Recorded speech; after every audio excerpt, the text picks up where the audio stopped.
पहिले स्वागत करतील आणि मग नाही स्वागत नाही आता जवळ आहे मागची नाही बोला देशमुख साहेब. आज या ठिकाणी एकविरा देवस्थान ट्रस्ट आयोजित पत्रकार परिषद निमित्त आलेल्या सर्व पत्रकार बंधू, चॅनल, सर्व भाविक भक्त, ग्रामस्थ मंडळी, गृहमंडळी, सर्व विश्वस्त यांच्या सर्वांचं मी देवस्थानच्या वतीने हार्दिक स्वागत करतो आणि या पत्रकार परिषदेला आज सुरुवात करतो. आज पत्रकार परिषद म्हणजे पुजारी श्री गणेश सकाराम देशमुख यांनी जो एकविरा देवस्थान ट्रस्टच्या बाबतीत जे आरोप केले त्या आरोपमध्ये काय खरं आहे काय खोटं आहे या निमित्त आज ही पत्रकार परिषद आहे. पत्रकार परिषदेमध्ये जी निवडणूक प्रक्रिया झाली ती निवडणूक प्रक्रिया प्रथम 7 विश्वस्तांची निवडणूक प्रक्रिया झाली आणि ती निवडणूक कार्यक्रम चार्टी कमिशनर मुंबई वरळी व हायकोर्टचे जज परांजपे यांच्या आदेशानुसार झाली आणि त्यांनी ती निवडणूक दिनांक 25/1/2023 या दिवशी निवडणूक प्रक्रिया जाहीर केली. त्याचा कार्यकाळ विश्वस्त पदाकरता उमेदवारी अर्ज वाटप, त्या तारखा, त्यानंतर विश्वस्त पदाकरता उमेदवारी अर्ज सादर करणे, उमेदवारी अर्ज मागे घेण्याचा अर्ज, निवडणुकीसाठी प्राप्त झालेल्या उमेदवारी अर्जाची छाननी, उमेदवारी यादीवर हरकत दाखल करणे, हरकत अर्जावर आदेश नियमित करणे, निवडणुकीसाठी उभे असलेल्या उमेदवारांची अंतिम यादी प्रसिद्ध करणे, अर्ज सादर करण्याचे स्थळ धर्मादाय आयुक्त भवन मुंबई इथे सर्वांचे अर्ज सादर केले. मतदानाचा दिनांक 26/2/2023 भक्तगण तोष्टा सेवा मंडळ भक्तनिवास वेरगाव. मतमोजणी दिनांक 26/2/2023 वेळ मतदान संपल्यानंतर, निकालाची घोषणा 26/2/2023 मतमोजणी संपल्यानंतर. ही सर्व निवडणूक प्रक्रिया चार्टी कमिशनर मुंबई यांच्या आदेशानुसार झाली. त्या ठिकाणी 7 विश्वस्त निवडून आले. त्यापैकी 7 विश्वस्त म्हणजे मी स्वतः नवनाथ रामचंद्र देशमुख, मारुती रामचंद्र देशमुख, संजय बाळकृष्ण गोविलकर, विकास काशीनाथ पडवळ, सागर देवकर व अर्चनाताई देवकर व महेंद्र देशमुख हे 7 विश्वस्त निवडणूक प्रक्रिया मतमोजणीनुसार आम्ही 2 विश्वस्त संजय गोविलकर आणि मी स्वतः बिनविरोध आलो आणि ताई पदसिद्ध सरपंच म्हणून त्या ठिकाणी निवडून आला. विकास पडवळ व सागर देवगड हे मतमोजणीनुसार ग्रामस्थांकडून निवडून आलेले आणि हे अधिकार प्राप्त धर्मादायकच्या आदेशानुसार, हायकोर्टाचा आदेशानुसार ही निवडणूक चार्टी कमिशनरनी पार पडली. त्यावेळेस आमची 7 जणांची निवड झाली.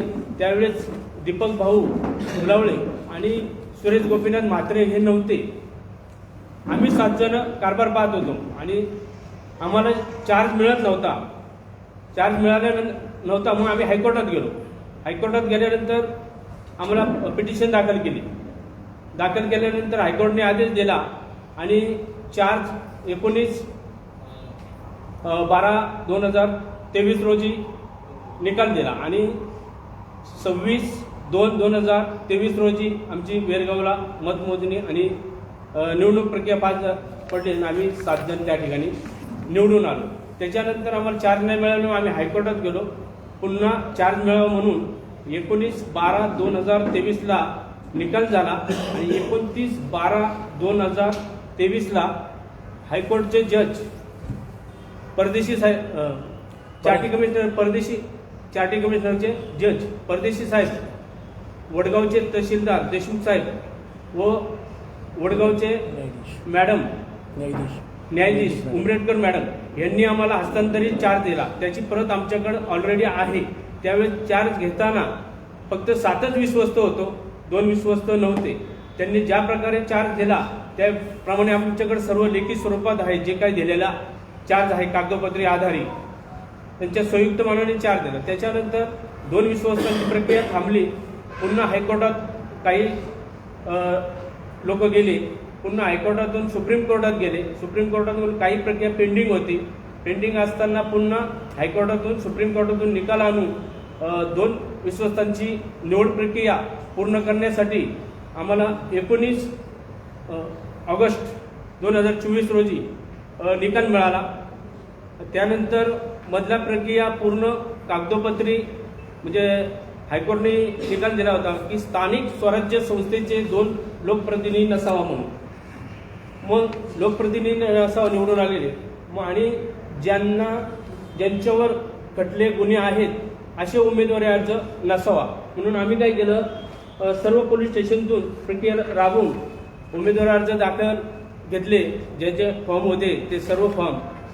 मग मागासवर्गीयमधून 1 उमेदवारी आणि जनरलमधून 1 उमेदवारी असे मागासवर्गीय आणि ओबीसी जनरल असे 68 फॉर्म आले. त्याचे 4 फॉर्म बाद झाल्याने प्रत्येकाचे स्थानिक स्वराज्य संस्थेमध्ये मी काम करत नाही, मी आहे नाही याचं प्रत्येकाचं स्टेटमेंट 100 रुपयावर स्टेटमेंट घेतलं. त्याच्यात दीपक भाऊंचं आणि बाळूमामाचं स्थानिक स्वराज्य संस्थेमध्ये कुठंही प्रक्रियामध्ये नाही म्हणून त्यांची आम्ही 7 लोकांनी बहुमताने नेमणूक केली. पण आमची नेमणूक त्यांची नेमणूक करत असताना हायकोर्टाचे जज परांजपे व चार्टी कमिशनरचे वरळीचे महाराष्ट्राचे नियुक्त सुरज पारचे यांच्या आदेशानुसार समक्ष निवडणूक प्रक्रिया पूर्ण केलेली आहे. आणि ज्यावेळेस चार्ज घेतला त्यावेळेस 6 जुलै 2024ला दोघांची निवडणूक आम्ही पार केली. आणि दोघांची निवडणूक पार केल्यानंतर 10 जून 2024ला पदाधिकाऱ्यांची निवडणूक आम्ही सर्व विश्वासांची मिटिंग घेऊन अध्यक्ष, सचिव, उपाध्यक्ष यांची नेमणूक केली. पुन्हा आम्ही चार्टी कमिशनला सर्व विश्वस्त व पदाधिकारी यांचं चेंज रिपोर्ट आम्ही अधिकृत बदल अर्ज दाखल केले चार्टिंगमध्ये. आणि बदल अर्ज दाखल केल्यानंतर त्यांनी आम्हाला मान्यता दिली काम करण्यासाठी चेंज रिपोर्टला. आणि त्याचे पुरावे सुद्धा माझ्याकडे आहेत. कोणाला पाहिजे असेल दाखवायचे असेल तर तुम्ही पाहू शकता. त्यानंतर घटनाही नव्हती, आमची घटना गेली होती. मग घटना पुनर्गठित केली. 30 लोकांनी घटना त्या ठिकाणी मंजुरी मिळाली. त्याच्यात आमची जी घटना होती त्याच्यात त्या निवडणूक प्रक्रियेमध्ये फायनल केली. चला आता मी बोलतो. नमस्कार, मी दीपक निवृत्ती हुल्लावळे, एकविरा देवस्थान ट्रस्टचा अध्यक्ष. काल झालेल्या पत्रकार परिषदेमध्ये गणेश देशमुख यांनी माझ्यावर अध्यक्ष म्हणून आरोप केले की देवस्थानमध्ये काम करत असताना जे काय प्रशासकांकडनं जो ताबा घेतला, जे काय घेतलं, प्रशासक कोण होतं, सचिव म्हणून देशमुख साहेब, जज त्या बॉडीवर प्रशासक म्हणून, आणि चार्टी कमिशनरचे त्यांचे राहुल परदेशी साहेब, हे 3 प्रशासक म्हणून हायकोर्टने नेमलेले हे जे त्या तिघांना नेमलं होतं हायकोर्टने. आणि त्यांनी तो चार्ज दिला आहे. चार्ज देताना जे चार्ज त्यांनी आम्हाला दिला आहे ते काय त्याच्यामध्ये आमच्याकडे त्यांनी ताब्यात दिलं ते सगळं आमच्याकडं त्यांच्या सह्या आणि आमच्या सह्या आहेत. ते पत्र तुम्हाला पत्रकार परिषद झाल्यावर मी देतो. त्यांनी 25 किलो सोनं हे असंच दिलं म्हणतात. म्हणजे एवढे मोठे अधिकारी कधी असं देतील का? म्हणजे काही गोष्ट मांडताना आपण काय मांडतोय आणि कसं मांडतोय तर ते तर समजलं पाहिजे. म्हणजे मी त्यावेळेस चार्ज घेताना मी नव्हतो. माझी निवडणूक चार यांनी 7 जणांनी घेतला. त्याच्यानंतर 8-9 महिन्यांनी माझं इलेक्शन झालं आणि त्याच्यानंतर तर त्यांनी माझ्यावर आरोप केलेत. चार्ज घेतला यांनी, असाच घेतला आहे, तसंच दिला आहे. तसं काय झालेलं नाही आहे. आमच्याकडे कागदपत्र आहे. त्यांनी ते पुरावेनुसार दाखवावं. आम्ही सगळे ते पुरावेनुसार तुम्हाला देतो. तो एक मुद्दा झाला. दुसरा मुद्दा त्यांनी म्हणले हे आल्यापासनं काही काम केलं नाही. हे आल्यापासनं टोटल म्हणजे 1 वर्ष झालं आता आम्ही अध्यक्ष म्हणून मी तिथं काम करतो. म्हणजे आम्ही आता तिथं जे काय काम करतोय, ज्याच्यासाठी आम्ही काम करतोय, बाबा विकास कामासाठी मुंबईला जा, पुण्याला जा. आता ही माझ्या 9-8 जण आहे आम्ही विश्वस्त. दुसरे विश्वस्त आमचे बालेमामा खासदार, त्यांना मिटिंग असल्यामुळे ते भिवंडीलाचे, त्यांना काही येता आलं नाही. तर आज आम्ही 8 जण ते म्हणले की हे अध्यक्ष गाडी, आता समजा गाडीच्या संदर्भात त्यांनी हे केलं. आज फॉर्च्युनर आहे. आम्ही सगळ्यांनी ठराव करून ती फॉर्च्युनर घेतली आणि आम्हाला विकास कामासंदर्भात जुनी गाडी खराब होती कधी म्हणून विकास कामाला आपण सगळे एकत्र जायला पाहिजे. आता माझ्या तिथं फॉर्च्युनर माझ्या ऑडी वगैरे माझ्या स्वतःच्या गाड्या. आता मला काही गाड्या नाही का, आता त्या गाडीवर त्यांनी हे केलं. आणि त्या गाड्या माझ्या तिकडं वरती लावायला जागा नाही आहे म्हणून त्या ऑफिसला लागतात. आणि ते म्हणजे त्यांच्या अध्यक्षांच्या ऑफिसला आहे, कोणत्या ट्रस्टीला विश्वासात घेत नाही. मग एवढंच ट्रस्टी माझ्या मागं बसले. आज जो विकास चालला आहे, आज एकविरा इथं जो विकास चालला आहे, आज राजकारण बाजूला ठेवलं पाहिजे, विकास बाजूला ठेवला पाहिजे. तो एका पक्षाचा उपाध्यक्ष आहे, भाजपाचा उपाध्यक्ष आहे. आता त्याच्या मागं तो बोलला नाही, त्याच्या मागं कुणीतरी त्याला बोलायला लावले. मला ते का कुणी बोलायला लावले. कालपर्यंत तो माझ्या संग बोलतोय फोनवर, माझ्याकडे त्याच्या रेकॉर्डिंग आहे. जो माणूस माझ्या वाढदिवसाला 3 महिन्यापूर्वी त्यांनी मला त्याच्या मिसेसचा, त्याची बायको ग्रामपंचायतची सदस्य आहे, 3 महिन्यापूर्वी त्यांनी मला हे लावले बघा, म्हणजे शुभेच्छा दिल्यात. आणि 3 महिन्यात असं काय झालं की तो म्हणतो एक तिथं, आणि त्याच्या रेकॉर्डिंगमध्ये की अध्यक्ष नारळही तिथे घेत नाही. आणि इकडं सांगतोय की त्यांनी सोनं खाल्लं, मोडलं, हे मोडलं, ते सगळे पुरवणी सर आम्ही तुम्हाला देऊ. सांगायचं तात्पर्य हेच आहे की त्यांनी जे आरोप केलेत आमच्यावर की आम्ही VIP पास, आता VIP पास जे VIP शनिवार रविवार गर्दी झाली तर VIP पास चालू करतो. आणि त्यावेळेस जे काय भाविक देतात म्हणजे जास्त करून स्कॅनर आहे. आतापर्यंत स्कॅनर नव्हता देवस्थानला. मी आल्यानंतर एकविरा देवस्थानला स्कॅनर घेतला स्टेट बँकेकडनं. तो स्टेट बँकेकडनं स्कॅनर घेऊन तो स्कॅनर बाहेर लावलेत फोटो. आणि ज्यावेळेस आमचे VIP पासला तिथं कोण बसतं त्यावेळेस ते स्कॅनरवर बसतं. ते स्कॅनर एकविरा देवस्थान ट्रस्टच्या नावाने स्टेट बँकेत त्याचं अकाउंट आहे. आणि जे काय कॅशचा भरणा, कॅश थोडेफार काय झाले तर त्याचा भरणा आमचे तिथले जे काय व्यवस्थापक आहेत ते दर दुसऱ्या दिवशी किंवा त्याच दिवशी जसं होईल त्या दिवशी शनिवार रविवारच फक्त पासेस चालतात, इतर दिवस पासेस नसतात, गर्दी नसते. लई गर्दी झाली तर पास. आणि त्याचा भरणा आमचा महाराष्ट्र बँकेत केला जातो. सांगायचं तात्पर्य अध्यक्षांनी हे केलं.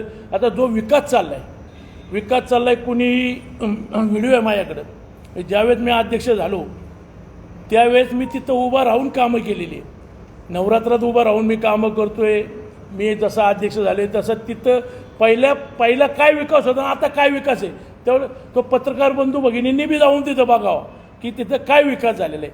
असे बिनबुडाचे आरोप करायची गरज नाही. मी त्यांना माझ्या नुकसान म्हणजे त्यांनी माझी नुकसान केली त्याच्यात त्यांना मी कोर्टामार्फत त्यांना नोटीसही देणार आहे. तसं मी वकील साहेबांसगळं माझी चर्चाही झालेली. पण आपण काय बोलतोय, कुणावर बोलतोय, ते पुजारी आहेत. आज हे बघा, हे सगळे एकविरा देवस्थान ट्रस्टचे हे पुजारी आहेत, हे सगळे आहेत. आणि हे 3 जण 3 भावक्यामधनं 3 पुजारी विश्वस्त आहेत. आता हे गुरव प्रतिनिधी आहेत 3 जण आहेत आणि त्याच्यात तो बी एक पुजारी हे विश्वस्त आहे माझ्या मागं बसलेले. आजपर्यंत त्यांना विचारायचं की दीपक उलवणी कधी तुम्हाला त्रास दिला आहे का, कधी काय. मी यांना काय आहे, त्याला साड्या बांधून खाली आणायच्या असतात. त्याच्यामुळं ज्या पट्टी, आता एकविरा देवीची पट्टी आहे 20 रुपये 15 रुपयाची पट्टी. एखादा भाविक आला बाबा त्याचा सन्मान केला आणि त्या सन्मानाला ते पट्टी आम्ही घालतोय. तर पट्टी ह्या कारणाने की यांच्या 3 पाया आहेत, गुरव प्रतिनिधीच्या 3 पाया आहेत, 3 बूड आहेत, एका महिन्याला एक असतं. तर मी काय म्हणलं, तुम्ही त्यांच्या बुडातनं साड्या बिड्या घेत नका जाऊ, त्याला राहू द्या, या आपल्या पट्टी घाला. तर त्या पट्टी घालायला लागल्या साड्या बंद झाल्या. म्हणजे हे आले की भर साड्या दे त्याला, ते मी बंद केलं. आणि नवरात्रामध्ये जी कास लावली ती कास ह्यासाठी लावली की तिथं तक्रारी व्हायच्या. याचं जर समजा मागच्या पंचवार्षिकला जो आपला मागच्या वर्षी जो त्रास झाला तो त्रास ह्यावेळेस नवरात्रात नाही व्हायला पाहिजे म्हणून आम्ही ती कास लावली. एकही भाविक आम्ही वरती दर्शनाला सोडले नाही. त्याच्यामुळं आमचं जे काही नवरात्रातले ते 9 दिवस म्हणजे एकदम व्यवस्थित गेले. आणि हे जे आम्ही काम केले, लोणावळा ग्रामीण असन, SP ऑफिस असन, त्यांनी ते डोळ्यांनी बघितले की आम्ही काय केलं. त्यांनी रात्री सांगायचं आम्हाला एवढं बॅरिगेट लागलं पाहिजे, तेवढं केलं पाहिजे. ते आम्ही उभे राहून रात्री मी 2-2 वाजेपर्यंत तिथं काम करतोय. आणि काम करून सुद्धा जर माझी बदनामी होत असेल फक्त एका राजकारणाच्या पोटी, माझी मिसेस जिल्हा परिषद गटासाठी इच्छुक आहे, त्याला उमेदवारी आमदार साहेबांनी डिक्लेअर केली. पण अजून इलेक्शन लागलेले नाही. पण ते आता चला प्रचार दौरा असेल काय असेल, त्या समोरच्याचं काय पाया घालचे काय वाळून निसटली काय म्हणून तो माझ्यावर टीका टिप्पणी केली. आणि मी नसताना तो माझ्या एकट्याला दीपक निवृत्ती. आता माझ्याकडे रेकॉर्ड नाही आहे. अण्णा तू गुरुवानला मी ते पत्र देतो बघा, त्यांनी ताट बंद करावं म्हणून मला पत्र दिलं बघा. गणेश देशमुखनी ताट बंद करावं. PTU जे ताट ठेवलं जातं ते ताट बंद करावं तहसीलदाराला पत्र आणि त्याची एक कॉपी मला दिली. आणि हाच गुरुवांच्या पोटावर पाय द्यायला लागला आणि माझं नाव खराब करतोय. आज सगळे गुरुप्रतिनिधी इथं जमलेले आहेत. म्हणजे सांगायचं तात्पर्य करतो, माझ्याकडे त्याची रेकॉर्डिंग आहे की आपण म्हणजे अण्णा आता ते तुम्हाला फॉरवर्ड करतो सगळ्यांना. ऐकायचं असेल तर मी लावून दाखवू का आता? एक मिनिट दाखवतो.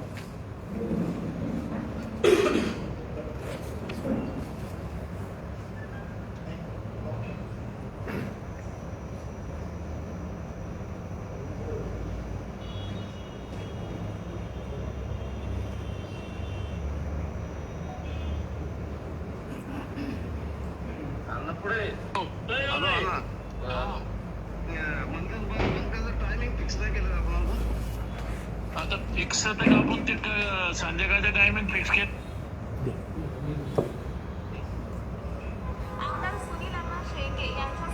पैसे बंद करायचा अधिकार तुम्हाला आहे का पेटीओला? शक्य आहे का? तुम्ही सांगितलं तर 100% माझा अर्ध तुमच्याकडे आता लगेच येणार बंद करायचे पैसे. तू सांग ना लगेच यायला. तू सांगितलं उद्या तुम्ही सांगितलं मी माझा अर्ज तुम्हाला आता आहे बंदच करायचं लगेच. मी देतो मला अर्ज आणून देते. लगेच बंद करतो का नाही बघ. हा चालेल. आता तुम्ही सांगितलं मी नाही मानणार का? 100%. यायला काय झालं काय? याला कळलं पाहिजे काय आहे ते गणेश. पण त्याला असं वाटतं की वेगळं महेंद्राला नवनाथला माझे मारुती देशमुख म्हणतोय घ्या समजून पुढे तरी त्याचं ऐकत नाही. काय झालं रे? अहो नवरात्रामध्ये जे पेटीवरतून पैसे यायचे ना आमचे, आता यांनी त्या कमिटी गेलेत का तिघ तुम्ही घाणमध्ये जेव्हा काय काम करता रे अध्यक्ष तुम्ही असेल मारुती देशमुख असेल एक नारळ निमता नाही आणि तुम्हाला पगार करता घरी बसल्यावर तुम्ही काय गुरुवांची कामं केली? पगार पगार 10,000 रुपये पगार काढायचा 90,000 रुपये असले कसं नाही. अहो हे लय उलट पालट म्हणून ना तुमच्या अर्ज तुम्ही पण बोलून घ्या बंद करा. ते चेक बिक काढू नका काय. काय नाही येण्यापर्यंत चाललंय रे. आता मी आता तुला मला म्हणला काय बोला त्या दिवशी किंवा अण्णा सांगायच्या नावाने करून घे. मी सांगितलं नाही अण्णा त्यांच्याच नावाने करतच तुम्ही पुढे. मी आता येतोय वडगावला. आमदारांकडे मी आता ग्रामीण लंकीला कंप्लीट दिलेली निवृत्ती देशमुखच्या नावाने. त्यांनी हिशोब नाही दिला पैसे नाही दिले म्हणून. नाही बसून येणार सगळं. तुम्ही कशाला तुमच्यात वादविवाद ऐका आता तुमची पण कॉलर टाईट राहील. तुम्ही पक्कीच आशाव घ्या त्या समजी मी आणि अंकुशराव ऐकून दोघ जण आणि काय चालले तुम्ही काय येईल नाकीत येईल. मला काय म्हणायचं तुम्ही आहे ना सगळी जेवढी गुरु मंडळी आहे ना तुम्ही सगळी एक बसलं पाहिजे. अरे यार गावाले ऐकत नाही सगळं उचापाच्या चालल्या ते. नाही तुम्हाला सांगू का याच्यात आमच्या लोकांना पण माझे एवढं पोटभर पैसे भेटतात पण पाच मुरतात. आता मला काय लय का सोडायला पण मी स्वाभिमान सोडलेला नाही. पण तुम्हाला फुकट तर द्यायचं. मला काय म्हणायचं तिथं सगळ्यांनी जे आहे ना ते हिशोबाने करायला पाहिजे. उगाच काहीतरी आता तू येतो तू बसतोय करतोय तुला सगळं माहितीये. उलट तुम्ही मला सांगितलं असं नाही करायचं मी परत काही तिकडे टोकून बघितले का? नाही मग कशाला उगत काय. आणि हे उगत मी यांना काय बोलू नवनाथला अण्णाला आणि यांना तुम्ही सगळी नीट व्यवस्थित बसता. कशाला उगत आता तुमच्या हातात मी हातीवर देतो तुम्हाला सांगतो. मला काय तुमचा अर्ज आहे मला काय यांनी मला काय झालं त्या यांनी आहे ना तहसीलदार मला म्हणला. आता मला त्यातलं काही कळत नाही तर मी उत्तर देऊ काय? नाही बरोबर. मी गेलो 3 महिने झाले तुम्ही काय करताय आज काय नाही मला काय करायचं सांग बरं. मी मला माहिती आणला तुम्ही तुला बाबा तुम्ही आता पुढे भेटतात ना मला आज सगळं सांगणार मी. यांची अंडी बिल सगळी सांगतो आज. अरे बाबा तुम्ही हे करा रे हे करा नाही मला माहिती दीपक अण्णामुळे आमचे नुकसान नाही पण आमच्या लोकांना धडा शिकवायचा. अमोल बी माझ्या बरोबर येतो मी भेटतो तुम्हाला किती वाजता फ्री होता सांगा. चालेल. आहे गणेश देशमुख काल तो काय पद्धतीने बोलत होता आज काय पद्धती म्हणजे मी कधी कुणाचा गुरुवांचा म्हणा कधी कुणाचा भेदभाव केला नाही. मी काम करतोय जे काय आज मी वर्षभरात काम करतोय सगळं रीतसर माझे ऑडिट झालेत. ऑडिट रिपोर्ट माझे सगळे तयार आहेत. मी घेऊन आलो तुम्हाला दाखवायला. म्हणजे ऑडिट रिपोर्ट सगळे घेतात आजपर्यंत ऑडिट रिपोर्ट झालेले सगळे ऑडिट रिपोर्ट तयार आहेत. हे सांगायचं तात्पर्य हेच की आरोप करतो आपण, पण कशाच्यासाठी तुम्ही हे बघा सगळे ऑडिट रिपोर्ट घेऊन आले चालू वर्ष हां सगळे ऑडिट रिपोर्ट आणले आणि जो काय आता ते जे काय आम्हाला प्रशासकाने जो ताबा दिला आहे त्या ताब्यात ज्या सह्या आहेत त्या ताब्याच्या ते मी तुम्हाला देतो. म्हणजे जे काय माझ्यावर आरोप केले ते सगळे बिनबुडाचे आरोप आहेत आणि माझी प्रतिमा कशी खराब करता येईल त्या दृष्टीने त्यांनी माझ्यावर आरोप केले. काय आदल्या 2 दिवस आम्ही एकत्र बसलो आहे 2 जण आणि अचानक काय झालं हां माझ्या वाढदिवस 3 महिन्यापूर्वी वाढदिवस होता. वाढदिवसाला मला शुभेच्छा देते बघा, शुभेच्छा किती भारी दिल्या त्यांनी मला. बघा 1 मिनिट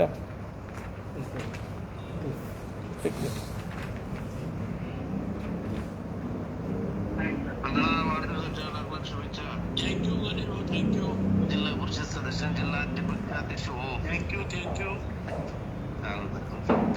जो माणूस 3 महिन्यापूर्वी मला वाढदिवस झाला आहे त्याला तू जिल्हा परिषद सदस्य व्हा, झेडपी अध्यक्ष व्हा ह्या शुभेच्छा देते आणि अचानक असं काय घडलं की तो माझ्या एवढ्या टिप्पणी करायला लागला.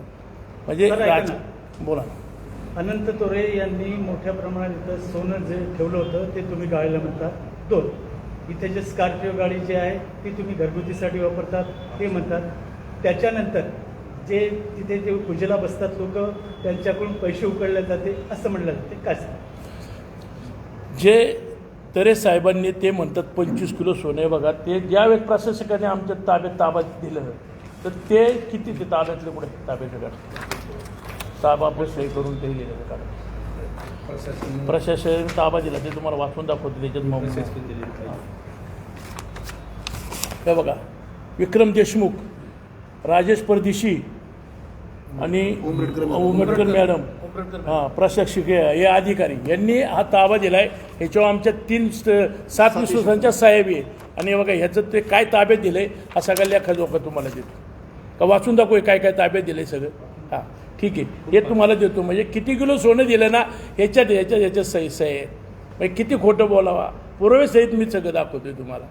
आता 3 किलो दिलं का 4 किलो दिलं का 25 किलो दिलं ते तुम्हाला ह्याच्या ज्वरावर देतो. ते तुम्ही बघा.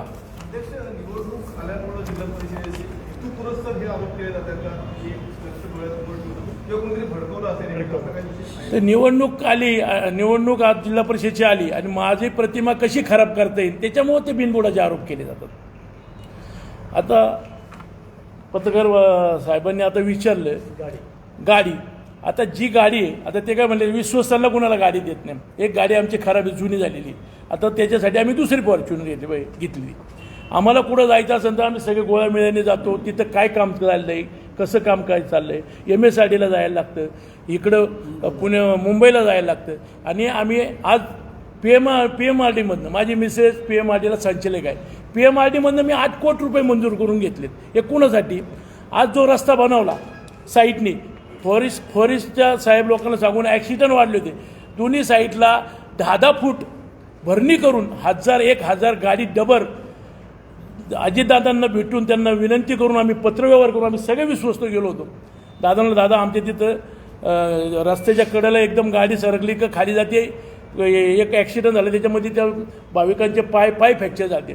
दादांना सांगून आपल्या टनलचा जो माल निघाला आहे 1000 गाडी त्या दोन्ही साईडने आम्ही टाकली. आज बी तिथं बघा त्याच्यावर आम्ही मुरुम टाकून लोलर मारून त्याची शूटिंग आहे. मी शूटिंग दाखवतो. हे काम केले आणि त्याच्या शूटिंग बी आपल्या पत्रकार मित्रांना ते भेटलेले आहे. म्हणजे ह्या कामासाठी आम्हाला कुठं जायचं असं नाही. संध्याकाळी ड्रायव्हर आल्या की गाडी सोडली की ते ऑफिसच्या तिथं लावतात. वरती काय आम्हाला तिथं जागा नाही लावायला गाड्या का काय आमच्या तिथं रूम्स नाहीत. फॉरेस्टची जागा आहे. फॉरेस्टच्या जागेत कोण बिनभरवशी गाडी कोण सोडू शकत नाही. त्याच्यामुळे त्या गाड्या आम्ही दोन्ही गाड्या इथं लावतात. बघा आमची एक ॲम्ब्युलन्स तिथं पडलेली आहे.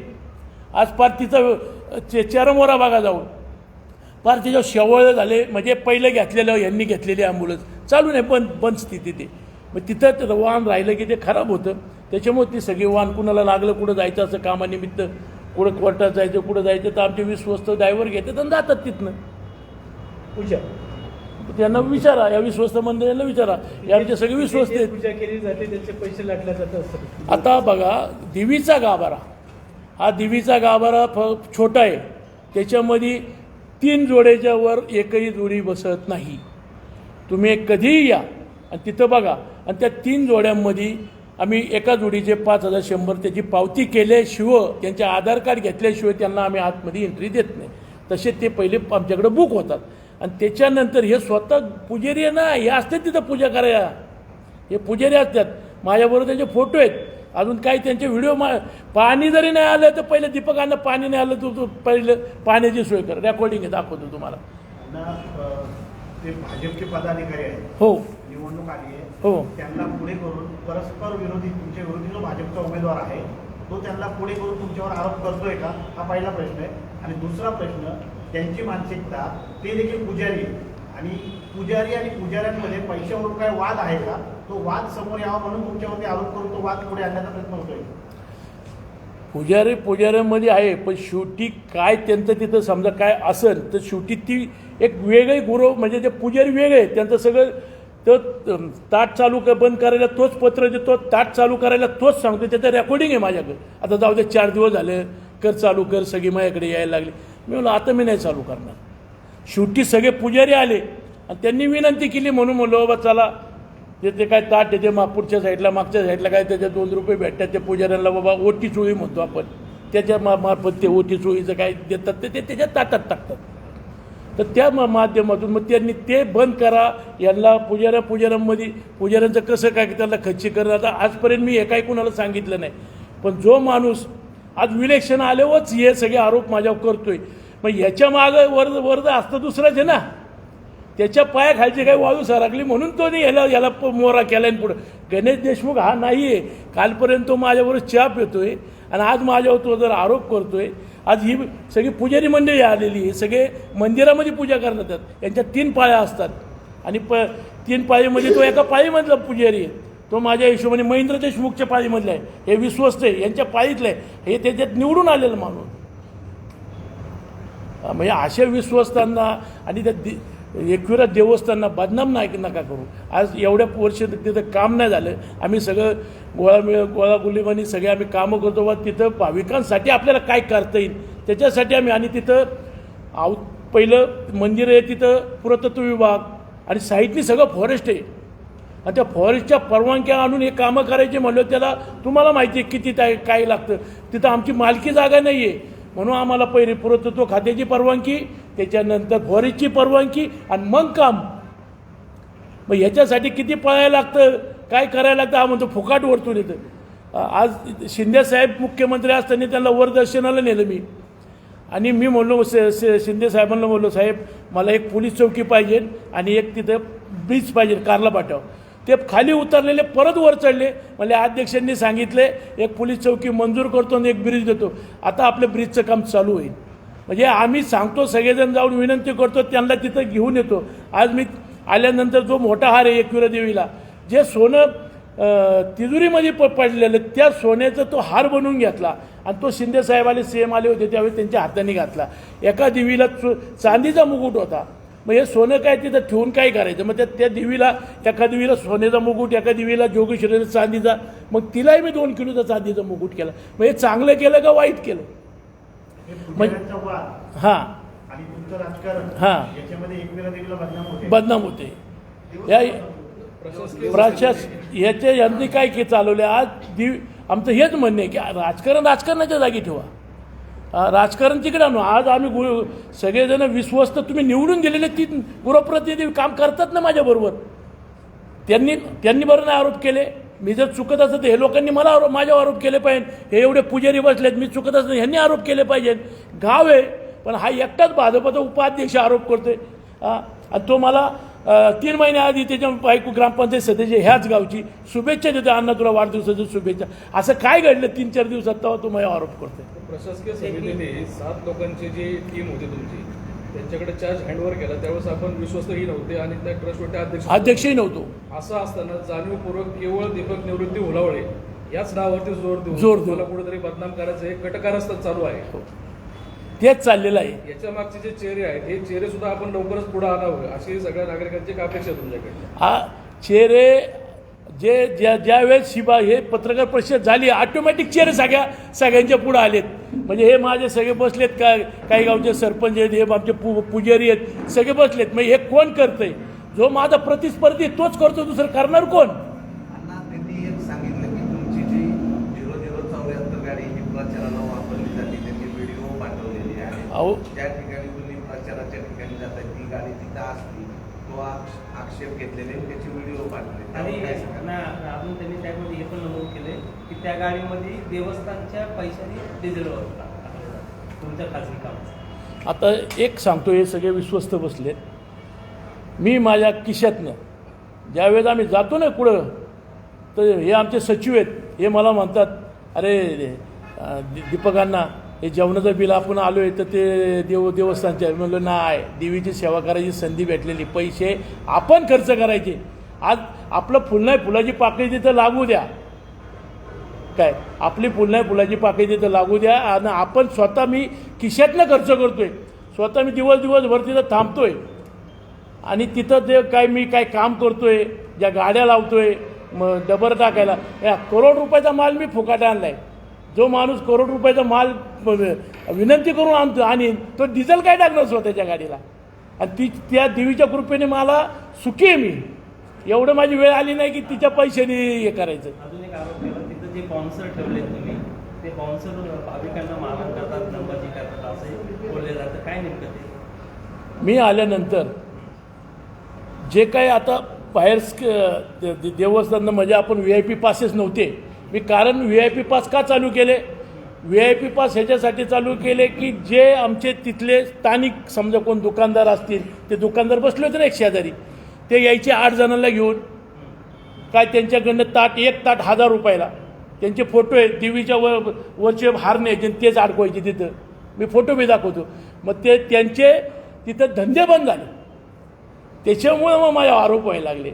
मग देवीला 2 रुपये भेटले त्याच्यात जमा व्हायचे, ते ह्यांच्या खिशात जात होते. एक नारळ हार विकणारा फॉर्च्युनरमध्ये नाही फिरत, 3 बंगले नाही बांधत. मग यांना उत्पन्न आलं कुठून? एक 50 रुपयाचा हार नारळ तो 1000 रुपयाला द्यायचा आणि 4 जणांना दर्शन द्यायचं. ते बंद झाल्यामुळे आरोप होतात. दीपक मुलावळे यांच्यामुळे त्या ठिकाणी जो काळा बाजार चालू होता तो काळा बाजार बंद झालेला आहे. कुठंतरी अडचणीमध्ये आल्यासारखं वाटायला लागले, म्हणून कुठंतरी तुमच्यावरती बदनामी करायची, तुमच्यावरती टीका करायची, असा सगळा कारभार तिथे चालू आहे का? तसंच चालू आहे, म्हणून तर ते झाले ना. मग इथून मागं जे काय आहे, जे काय पुजारी म्हणून बसलेत, आज तुमच्याकडं पुजारी आहेत, तुम्ही ते तिथं हार नारळाचं दुकान आहे, बाकी तुमचे दुसरे काय बिझनेस नाही. एक हारा नारळवाला 2 बंगले बांधून फॉर्च्युनर गाडी किंवा इनोवा गाडीत फिरतील का? मग ते बंद झालं. आज तिथेच ते जो भाऊ जो मुलगा बसला होता, विजय देशमुखचा मुलगा, त्याचे वडील मी तिथले अध्यक्ष झाले काही दिवस. आणि त्यांचा सक्का भाऊ बघा मंगेश देशमुख, पहिलं दुकान ह्याचं आहे हार नारळाचं. त्याला विचारा कधी माझी काही तक्रार आहे का? हे सगळे काही त्याच्यातले एक 2 जण दुकानदार आहे. मी कधी मी पेडावाले का असू कोण असू, सगळे गाववाले सगळ्यांनी धंदापाणी केला पाहिजे. पण रिक्षावाल्यांसाठी बी बाबांनो लय रेट लावू नका, भाविकांना व्यवस्थित तिथं सुखरूप न्या. रिक्षावाल्यांच्या गाड्यांचे चिमटे तुटतील म्हणून मी स्वतःच जाऊन डांबर टाकून घेतोय, खड्डे बुजवतोय. मग ही कामं मी करतो नाही, आजपर्यंत त्यांनी काही काम केलंच नाही. गणेश देशमुखने एक आरोप केला की ताटातले पैसे बंद, ऑडिओ क्लिप येते की बाबा ताटातले पैसे बंद करायचा अधिकार, मग ताट ठेवायचंच नाही ना वरती, मग ते ताट तुम्ही अध्यक्ष म्हणून बंद करून टाका ना. मी अध्यक्ष म्हणून ताट बंद केलं, पण जे ओटीतलं जे काही त्याच्या ताटात ओटीतलं जे येतं, म्हणजे ते गुरुवांना दक्षिणा म्हणून ओटीतलं काय येतं ते त्या ताटात ठेवतात. तुम्ही अध्यक्ष आहे तर तिथे ताटात पैसे टाकले तर टिळा लावला जातो, प्रसाद दिला जातो. नाही असं हे सगळं खोटे. ताट मी बाहेर जाणे, मी इथलाच भाविक आहे, मी त्या देवीचं दर्शनाला रेग्युलर जातो, मी स्वतःही कित्येक वेळा पाहिलेले. नाही कसं आहे पत्रकार साहेब, जे काय ताट ठेवतो, आता हे ओटीत ज्यावेळेस ओटी येते त्याच्यात कुठून 100 रुपये ठेवतो, कोण 50 रुपये ठेवतं, सोयीच्छेने. आणि मग ते पैसे प्रत्येक गुरव पुजारी हा बोलत असतो ताटात पैसे टाका. ताट कुठं ठेवलं जातं? दानपेटीच्या वर. दानपेटीमध्ये पण 4 आणि फक्त देवस्थानला भेटतात, 12 आणि पुजाऱ्यांना जातात. आता कसं आहे, ते घटना जी मी आलो आहे ती घटना चॅलेंज त्या घटनेला, घटना कोर्टामध्ये अजून काय ते मी आल्यापासून काय पुजाऱ्यांनाही पैसे काही दिलेले नाही, कोणाला काही नाही, त्याचा निकालही लागला नाही. सगळं ते कोर्टामध्ये आहे. कोर्टाचं ज्यावेळेस काही निकाल येईल ते हिशोबाने पुढं होईल. ताटातले पैसे बंद करावेत घेणं असं मला वाटतं. ठीक आहे, आता तुम्ही ताटात त्यांना मी सांगतो ताटातलं पैसे बंद करायचं, ताट बंद करून टाकायचं. CCTV वगैरे सगळं हा नाही ताट त्याच्या साईडला, म्हणजे ताट पितू ताट नाहीये. बोला. टाटा संदर्भात जो विषय आहे की यांनी आता जो गणेश देशमुख यांनी टाटाच्या संदर्भात जो अर्ज दिला आहे त्या अर्ज संदर्भात मी ते विश्वस्त मंडळाला विनंती करतो की त्यांनी पुढच्या मिटिंगमध्ये त्याच्यावरती निर्णय घ्यावा. याच्या अगोदर विजय देशमुख यांनी एक अर्ज केला होता 2017 साली. टाटातले पैसे बंद करावे, पेटीवरील ताट बंद करावे, देवस्थानच्या येणाऱ्या नारळाचा प्रसाद लोकांना वाटावा, चांगले विषय. त्या संदर्भातली हायकोर्टाने ऑर्डर धर्मादाय ऑर्डर केलेली आहे. त्याच्यावर ताटावरती पैसे ताटावरती पेटीवर ताट ठेवू नये तिथे जे काय आहे ते ऑर्डर आहेत आपल्याकडे असे झालेले. तर हा मी अध्यक्षांना विनंती करतो की याच्यावरती निर्णय घ्या पुढे. 2017 अर्ज दिले माझं कार्यवाही करणार नाही झाले म्हणजे त्याच्यावर ऑर्डर झालेली मी आलेलो 1 वर्ष झाले. हे असं निर्णय झालेले. दीपक भाऊ, तुमच्यावरती सुरक्षेच्या दृष्टीने मागच्या वेळेस आग्या मोहोळ उठलं आणि नागरिकांना जखमी झाली. आता तुम्ही अध्यक्ष असताना त्या ठिकाणी जे आगे मोहोळ आले त्या ठिकाणी रंगीत फटाके वाजवण्यात आली. या दृष्टीनं पण तिथं आगेमुळे जे होतं ते मी काढून टाकलेले. आता आगेमुळे नाही आहे. त्यावेळेस ते काय झालं, धुराच्या कांड्या त्यांनी त्या भाविकांनी धुराच्या कांड्या हे केल्यामुळे आगेमुळे उठलं. कधी आगेमुळे इथून मागं उठलं नाही. पण भाविकांनी त्या धुराच्या नवीन पटांगडा आले ते काही पिवळा धूर लाल धूर ते 1 जानेवारीला त्यांनी ते धुराच्या कांड्या उगाडल्या आणि ते धूर त्यांना झाल्यामुळं मग ते मूळ उठलं आणि ते चावाचावी झालं. जे आरोप तुमच्यावरती झाले त्या आरोपांमध्ये एक महत्त्वाचा आरोप होता की तुमच्या काळामध्ये त्या ठिकाणी राजकीयकरण मोठ्या प्रमाणात होते असा आरोप त्यांनी केला होता. त्याच्यासाठी त्यांनी 2-3 आरोप केले होते. त्याच्यातला पहिला आरोप होता की जी गाडी खरेदी केली ती राजकीय कारणासाठी वापरली जाते ती वापरली जाऊ नये. दुसरी गोष्ट होती की तुमच्या काळामध्येच थेट VIP पास देणे याच्यासाठी बनावट पावती पुस्तक छापण्यात आलं की त्यांनी दाखवलं. हा दुसरा आरोप होता. तिसरा आरोप होता की त्या देवस्थान ट्रस्टमध्ये राजकीय हस्तक्षेप वाढत चाललेला आहे आणि हरकती प्रलंबित असतानाही जाणीवपूर्वक निवडणूक घेण्यात आली. त्यामुळे ही निवडणूकच चुकीची आहे. ते संपूर्ण मंडळ बरखास्त करून प्रशासक नेमावा. हे 4 त्यांच्या बोलण्याचे गंभीर मुद्दे होते. या संदर्भात तुमची प्रतिक्रिया? जी निवडणूक झाली ती हायकोर्टाने जो दिलेल्या निर्णयाच्या याच्यावर झाली आणि 4Tचे निवडणूक अधिकारी म्हणून हायकोर्टाचे परस्पेस आहे आणि 4Tचे पारचे साहेब यांनी विलेक्शन घेतले आणि त्यांना हायकोर्टाने ऑर्डर दिलेली आणि त्या हायकोर्टाच्या मार्फत सगळं विलेक्शन झालेले आणि ते जे हायकोर्टाने जे आम्हाला ऑर्डर दिले त्याच्या हिशोबाने आम्ही हे विलेक्शन घेतलेले. चेंज रिपोर्टला मान्यता आता बघा ही चेंज रिपोर्टला मान्यता दिलेली. हे सगळे आम्ही कागदपत्र सहित ओरिजिनल आहे कागदपत्र सहित हे करतो. बनावट आता ते आता काय झाले, स्कॅनर नव्हते. मी अध्यक्ष झाल्यानंतर स्कॅनर बसवले. ते स्कॅनर मी बाहेर बसवले. मग स्कॅनर बाहेर बसवल्यानंतर ज्यावेळेस हे पुजारी एक ताट 1000 रुपये 500 रुपयाला घेऊन यायचे आणि त्याच्यात 4 माणसं दर्शन द्यायचे. आमचे तिथले जे कामगार आहेत स्थानिक कामगार आहे त्यांच्याशी त्यांची हातबांधणी होती की बाबा 50-100 रुपये त्यांना. मी काय केलं मग एक हंगामी कामगार घेतलेत. हे बॉन्सर वगैरे नाही हंगामी कामगार घेतलेत आणि त्यांच्या दुट्या आत लावल्या आणि ह्यांच्या दुट्या बाहेर लावल्या. मग ह्यांच्या त्यांचे काही संबंध नाही. इथले स्थानिक असले तर ह्या दुकानदार ओळखीचा तो दुकानदार ओळखीचा ह्याला सोडमध्ये त्याला ते बंद करून टाकलं. याच्या संदर्भात बोलताना ते म्हटले होते की कॅशमध्ये व्यवहार करण्यासाठीचं एक लिमिट आहे ते लिमिट देखील क्रॉस केलं जाते. अशा पद्धतीची जे काय आहे ते रितसर आहे. त्यांनी आमच्यावर जे आरोप केलेत त्यांनी ते सिद्ध करून दाखवा. आम्ही त्याच्यासाठी तर कोर्टात चाललोय.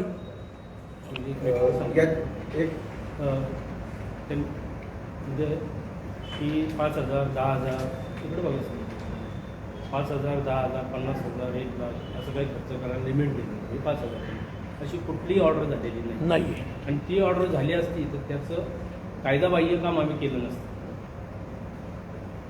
खरं तर एकविरा देवस्थान हे फक्त कारला मावळसाठी नाही तर संपूर्ण राज्यातच देशभरातल्या भाविकांचा आराध्य आहे. काल जेव्हा ती पत्रकार परिषद झाली, आज जेव्हा तुमची पत्रकार परिषद होती, या सर्वांमध्ये भाविकांची अपेक्षा आहे की आमचं देवस्थान कुठंतरी बदनाम होऊ नये किंवा त्याला भ्रष्टाचाराचं गालबोट लागता कामा नये. तुम्ही म्हणालात की तुम्ही कायदेशीररित्या पुढे जाणार आहात. मात्र सर्व भाविकांची अपेक्षा आहे की याचा सोक्षमोक्ष व्यवस्थित लागला पाहिजे, सत्य लोकांपुढे आलं पाहिजे. याच्यासाठी तुम्ही काय पावलं उचललं? जे आमच्यावर आरोप केलेत त्यांनी जे आरोप केले ते आम्ही सगळे मी असताना म्हणले ते सोनं घेतलं हे केलं त्यावेळेस मी नव्हतो ते मी तुम्हाला सांगितलं. आणि ज्या साहेबांनी म्हणजे जे सचिव म्हणून तहसीलदार साहेब विक्रम देशमुख होते, जेज साहेब होते या 4Tचे, त्यांनी सहाय्य करून तो जो काय मुद्देमाल आहे देवीचा तो इकडं यांच्याकडे ज्यावेळेस प्रशासकाच्या काळात दिला त्याच्या सह्या आहेत आणि तो मुद्देमाल इथं लिहिलेला आहे सगळा. त्याचे एक एक झेरॉक्स साहेब मी तुम्हाला देतो. आता तुम्ही सगळ्या सांगताय राज्यातल्या भाविकांना या निमित्ताने काय आव्हान कराल? त्याचं गालबोट टाकण्याचा आरोप होतोय. राज्यातील भाविकांना हेच आव्हान करणार की आम्ही आल्यापासनं मागच्या काळामध्ये स्वर्गीय तरे साहेब अध्यक्ष होते. जवळजवळ 25 वर्ष ते अध्यक्ष होते. ते एक ठाणे जिल्ह्याचे आपलं ठाणे जिल्ह्याचे तिथं ठाणे महानगरपालिकेचे महापौर होते, विधान परिषदेचे आमदार होते आणि ते तिथं अध्यक्ष होते. त्या काळात समजा काय काम झाले नाही झाले ते सगळ्यांनी बघितलेले. आणि आम्ही आलो जर ते काम जास्त होतं आणि मी तिथला काळा बाजार थांबवतोय, ते ठाण्याहून येऊ शकत नाही इथं की बाबा दररोज जाऊन बघाय काय करतात ते. मी कारल्यात राहतोय, माझं गाव कारला ते पायथ्याशी आहे आणि मी कधीही काय वाटलं तर मी लगेच देवीला जातो. त्याच्यामुळं तिथं ते काळा बाजार थांबलाय, त्याच्यामुळं माझ्यावर आरोप होतात. भाविकांना काय आव्हान कराल?